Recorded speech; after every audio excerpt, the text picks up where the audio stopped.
welcome to the show. First things first, I'm Jenna Wolf. That's the Hall of Famer Cris Carter.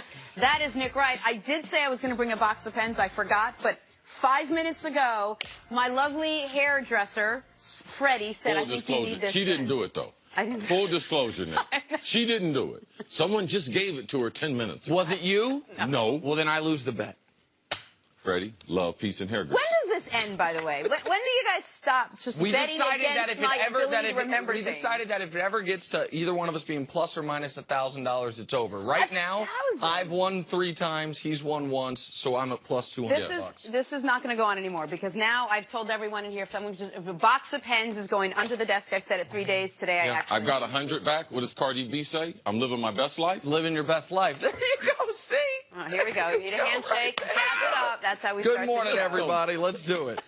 Let us start the television program. What in the world is going on in New England? First, a team doesn't win a Super Bowl. That's crazy. Bill Belechick and Cardi B.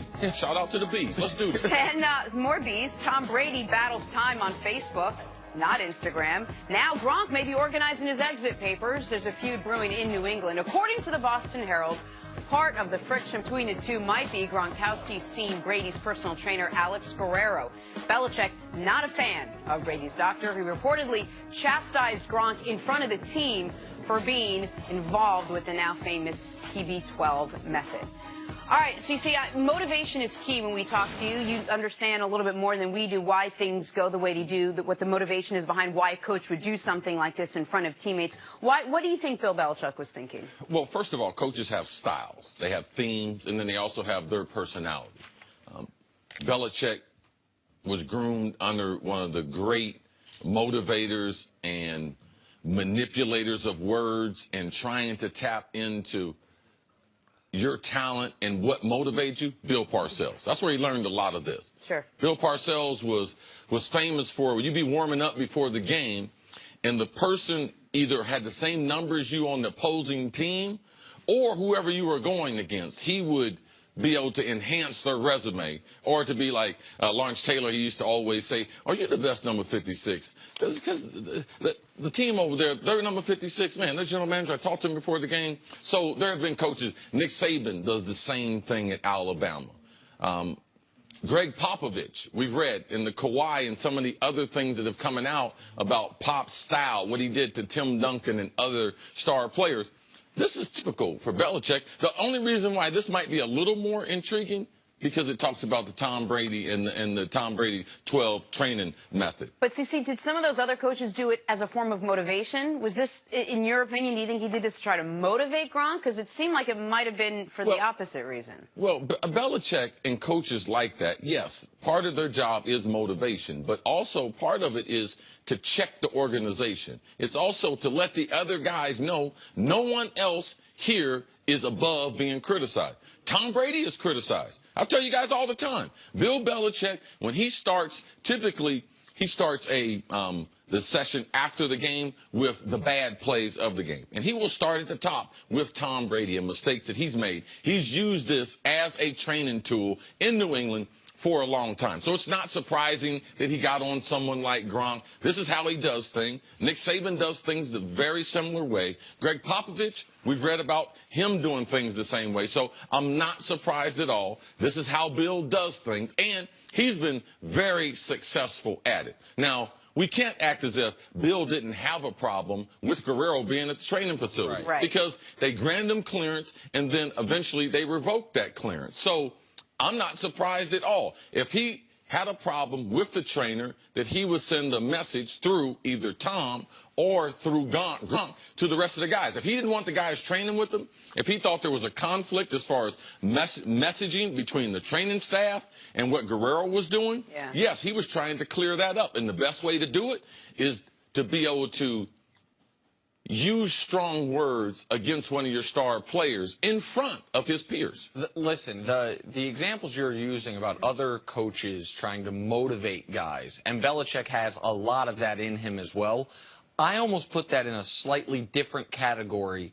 to this, because what this includes that those examples to me don't necessarily is the element of control.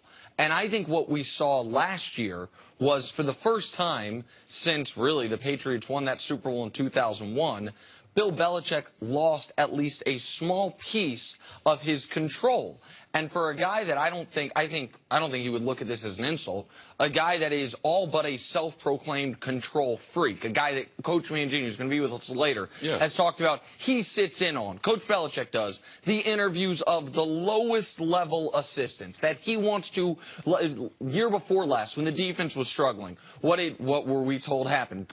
Coach Belichick came in and said, all right, guess what? I understand, Patricia, you're the D coordinator, but I'm now going to focus on this unit intently because I'm going to get it. You're not meaning it as negative. Okay. Not at all. But I'm saying a guy who likes to have an intense amount of control over every situation. Yeah, most successful people I know, they're control freaks. Sure. I'm not. Especially coaches. Agreed, which is why, with Guerrero in particular, and you have to keep in mind who Guerrero was brought into the fold by, Tom Brady.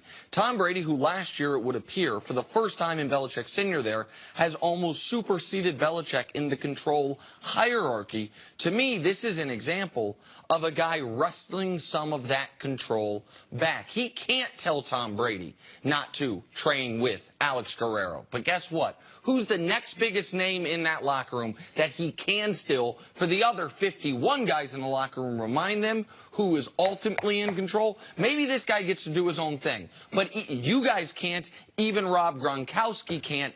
That, to me, is the differentiating factor, because I don't think Alex Guerrero, even if I don't agree with all his methods, and I think some of the things he's tried to sell in the past are sketchy at best, like, I don't think he's a bad trainer. I don't think he's making these guys more likely to get hurt, or that all of a sudden the Patriots are going to be at a competitive disadvantage because they have guys training with Alex Guerrero.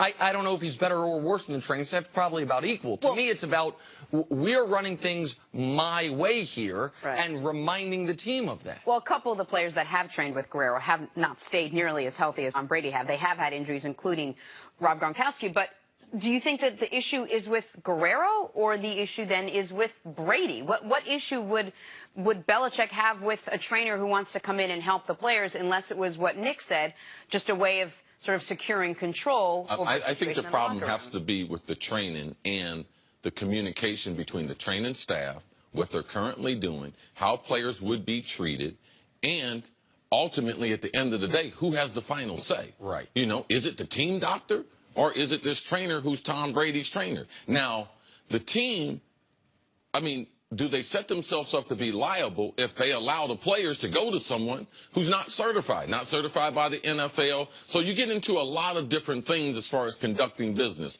One thing with a coach, ultimately, it's always about getting a person to do something that they couldn't do on their own. So you might call it motivation. You might call it something else. You might call it control. But that's what a coach's job is to do, to get you to a place where you can't get on your own. If you can get there on your own, you wouldn't need the coach. Belichick is one of the best at it. So this method, I'm not surprised by it at all. And it's very, very similar to other stories that I've heard from New England. Let me ask you this, for even if we can take a bigger picture look. As a pro athlete, as an elite level athlete as Gronk is, how important is your own training staff? Like, you've talked about how much money you spent. That's some of your trainers now are the guys Antonio Brown employs, right? Like, how important is the staff of people that work on your body and that you get either medical or training advice from outside of the team? I mean, it's important, but you have to realize your contract is with the team, though.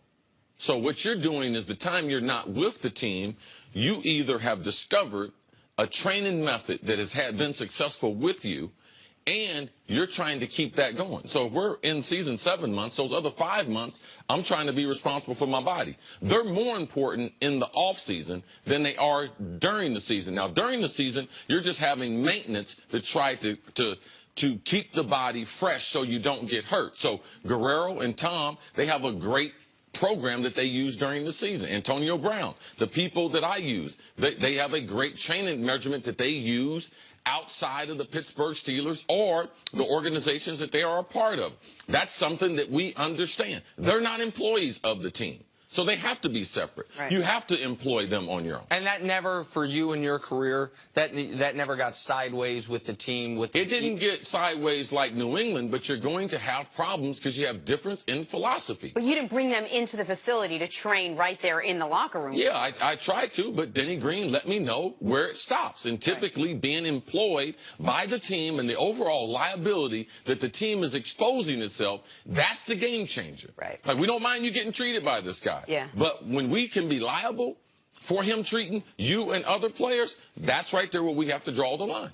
Nick, it sounds like you're in the hunt for a trainer. Are you looking for a training staff to just work with you in the off season? I've been working on a regiment with the best athlete on the staff, Chris Carter. Yeah. And so he's been talking to me about some Peloton classes, a little free weight exercise. We've been talking about it. We're going to implement it in 2022. There are very few things that I can say definitively that I am better at you at. Go ahead. Let's just say two, though. We can't.